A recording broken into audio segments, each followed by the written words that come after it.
যে যিমান পৰিয়ালৰ ঘৰত ৰেচন কাৰ্ড থাকিব। নমস্কাৰ, এই মুহূৰ্তত আহি পৰিছে আজিৰ কেইবাটাও বিগ ব্ৰেকিং নিউজ, গুৰুত্বপূৰ্ণ খবৰ। অৰুণোদয় আঁচনি হিতাধিকাৰী বেংক একাউণ্টত এইমাত্ৰ ৩০০০ টকা সোমাই গ'ল।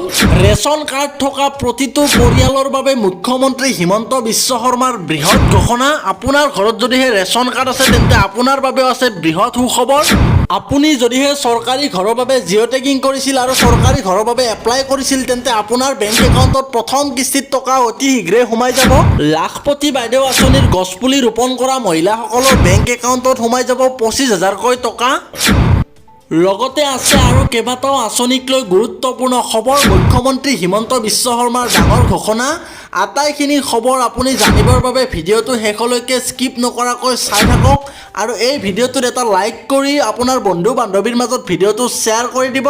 নহয় 1/5, অৰ্থাৎ এই ধৰণে আমি প্ৰিয় দৰ্শকসকল, আপোনালোকে মুখ্যমন্ত্ৰী মহোদয়ৰ কথাখিনি শুনিছে।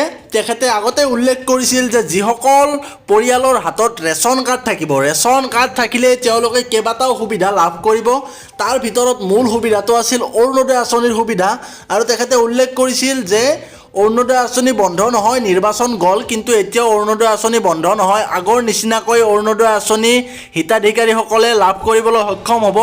আৰু জুলাই মাহত যিহেতু বাজেট অধিৱেশন অনুষ্ঠিত হ'ব, বাজেট অধিৱেশনত যেতিয়া অৰুণোদয় বাজেট আবণ্টন দিয়া হ'ব তাৰপিছত আপোনালোকে আগষ্ট মাহৰ পৰাই আকৌ পুনৰ অৰুণোদয় আঁচনি লাভ কৰিবলৈ সক্ষম হ'ব। আৰু কেইবাটাও গুৰুত্বপূৰ্ণ কথা আছে, কেইবাটাও গুৰুত্বপূৰ্ণ আঁচনিক লৈ খবৰ আছে। আপোনালোকে শেষলৈকে চাই থাকক, আটাইখিনি কথা ভালদৰে জানি লওক। মধ্যবিত্ত তথা নিম্ন মধ্যবিত্ত পৰিয়ালৰ যুৱক যুৱতীসকলৰ বাবে ভাল খবৰ। কেন্দ্ৰ চৰকাৰৰ পৰা ভাল খবৰ এটা আহিছে। চৰকাৰে আগবঢ়াব প্ৰায় ২৪০০ কোটি টকা নিম্নবিত্ত আৰু নিম্ন মধ্যবিত্ত পৰিয়ালসকলৰ বাবে ভাল খবৰ। বিয়লি ৫ বজাত প্ৰধানমন্ত্ৰীয়ে মুকলি কৰিব এই পুঁজি। এই পুঁজিৰ অধীনত লাখ লাখ মধ্যবিত্ত পৰিয়ালৰ যুৱক যুৱতীয়ে লাভ কৰিব ধনৰাশি। প্ৰধানমন্ত্ৰী বিকশিত ভাৰত ৰোজগাৰ যোজনাৰ অধীনত বিতৰণ কৰা হ'ব এই পুঁজি। এই বৃহৎ পুঁজি বিতৰণ কৰা হ'ব প্ৰধানমন্ত্ৰী বিকশিত ভাৰত ৰোজগাৰ যোজনাৰ অধীনত। কোনে কোনে লাভ কৰিব এই আঁচনিৰ সুবিধা? যুৱ প্ৰজন্মৰ বাবে সংস্থাপনৰ বাবে চৰকাৰে আগবঢ়াব ২৪০০ কোটি টকাৰ উদগনি। দেশৰ যুৱ শক্তিক সবলীকৰণ আৰু নিযুক্তি সৃষ্টিত বিশেষ গুৰুত্ব চৰকাৰৰ। নতুনকৈ সংস্থাপন পোৱা যুৱক যুৱতীৰ সামাজিক সুৰক্ষা নিশ্চিত কৰাই এই আঁচনিৰ মূল লক্ষ্য। এই আঁচনিৰ অধীনত সংগঠিত খণ্ডত নতুন চাকৰি সৃষ্টি কৰা উদ্যোগসমূহকো দিয়া হ'ব বিশেষ বিত্তীয় সাহায্য। নতুন চাকৰিয়ালৰ EPF একাউণ্টলৈ চৰকাৰে পঠিয়াব নিৰ্দিষ্ট অংশৰ ধন। আৰু এই আঁচনিৰ অধীনত নিম্ন মধ্যবিত্ত তথা মধ্যবিত্ত পৰিয়ালৰ ল'ৰা ছোৱালীসকলৰ বাবে ভাল খবৰ। তেওঁলোকলৈ আগবঢ়োৱাব এক বিশাল ধনৰাশি। কেন্দ্ৰীয় চৰকাৰৰ তৰফৰ পৰা আগবঢ়াব। প্ৰধানমন্ত্ৰী বিকশিত ভাৰত ৰোজগাৰ যোজনাৰ অধীনত এই ধনৰাশি প্ৰদান কৰা হ'ব। কেইটামান অন্যান্য গুৰুত্বপূৰ্ণ খবৰ আহি গ'ল। যান বাহন আৰক্ষীৰ নতুন SOP। এতিয়াৰে পৰা মন গ'লে আৰক্ষীয়ে বিহিব নোৱাৰিব জৰিমনা। ১৬৯ এক ধাৰাৰ পৰিৱৰ্তে ১৭৭ ধাৰাত জৰিমনা বিহাৰ নিৰ্দেশ।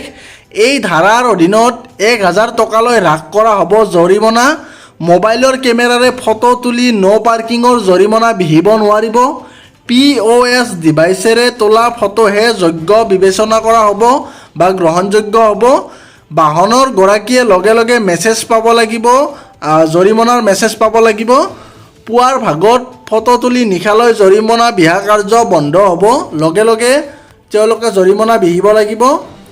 আৰু বাণিজ্যিক চিলিণ্ডাৰৰ যোগান পূৰ্বস্তৰলৈ ঘূৰাই অনাৰ সিদ্ধান্ত ভাৰত চৰকাৰৰ। বাণিজ্যিক চিলিণ্ডাৰৰ ওপৰত থকা নিষেধাজ্ঞা প্ৰত্যাহাৰ ভাৰত চৰকাৰৰ।